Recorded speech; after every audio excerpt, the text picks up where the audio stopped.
This is from the 1950 musical Young Man with a Horn, starring Kirk Douglas, Lauren Bacall, and Doris Day. I was watching this movie, then I saw the young man with the horn when he was a kid setting pins.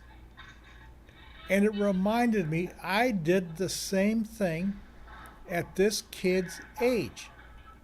In Detroit, I set pins at the Knights of Columbus Hall. They had their own bowling alley. And that was the hardest job I ever did in my life. And I was this kid's age. Of course, today that would be called child abuse, letting a kid set pins. It was the hardest job I ever did because these guys bowled hard and fast.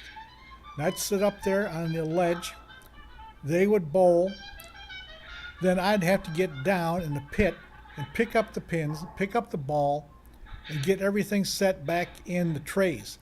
And as soon as I jumped back up on the ledge to try to rest, I had to take care of the lane next to me. And those pins came tumbling down, and I had to leap over and do the other lane and set the pins back and forth, back and forth. Back breaking work, except when you're 10 or 11 years old, yeah, your back can take it. And I did that, it was about 3 hours, maybe once or twice a week when they bowled. The only break we got is when the ladies league bowled. They went slower and rolled the ball softer. The only thing bad about that is they took a lot longer to bowl and we were there a lot longer. But this movie reminded me of one of my first jobs as a kid, and this is exactly the age I was and how the job was done.